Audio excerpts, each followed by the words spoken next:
El títol era originalment era un altre títol, era Desierta y sin arena, escríbeme a la tierra, títol d'un dels poemes de Miguel Hernández. I és que l'autor, Pasqual Uedo, va viure a Orihuela un parell d'anys, crec. ¿Tres heridas? Pues pocas me parece, Miguelito, pocas. Y tu marcha. Tu marcha es lo peor de todas.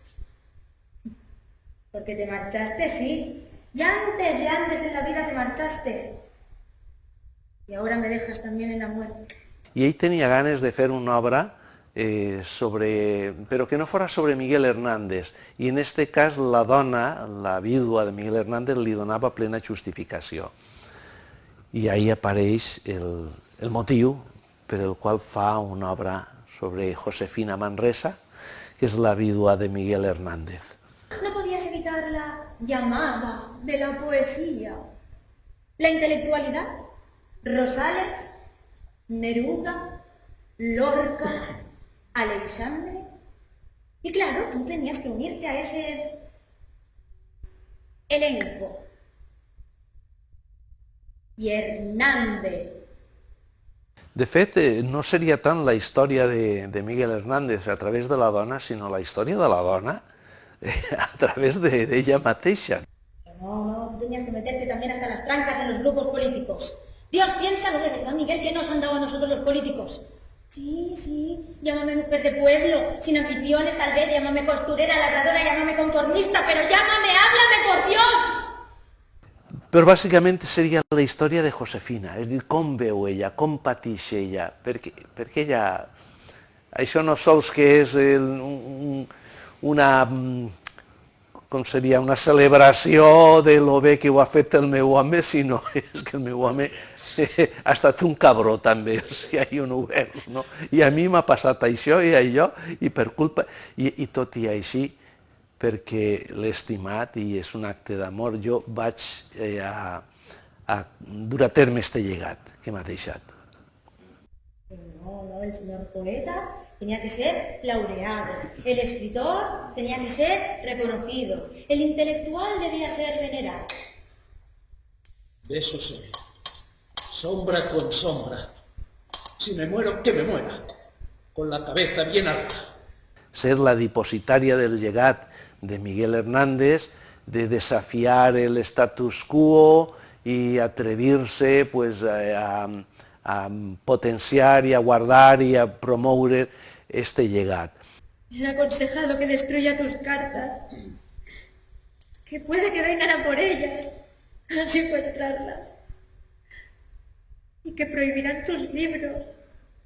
Com a actriu, crec que és una actriu que sap estar, sap situar-se, sap acaparar l'atenció del públic, físicament és atractiva, vull dir, té uns ulls que comuniquen moltíssim, jo crec que això és un gran què, és molt important que una actriu, que el seu rostre comunique, és el seu cas. I després, personalment, crec que és una actriu que té moltes possibilitats perquè té el cap molt ben amoblat. ¿Dónde estuvo Dios entonces? ¿Y dónde está ahora? ¿Dónde cuando Ramón, cuando Federico, cuando Antonio? ¿Dónde está Dios cuando más se le necesita? ¡Dios! Bueno, el meu personatge, en principi, pareix que és un personatge prou estàtic, però prompte descobrirem que no, que hi ha molt de recurso actoral que se pot utilitzar allà, però en una discreció, en una pauta de moviment lent, que a més, quan la música està present, ajuda molt. El personatge improvisa. Yo quiero ser llorando el hortelano de la tierra que ocupas y estercodas, compañero del alma. I una cosa que funciona molt bé també és la música, l'incorporar música en directe, perquè quan una guitarra fa uns acords i fa unes notes és com si te tocaren les fibres del cos.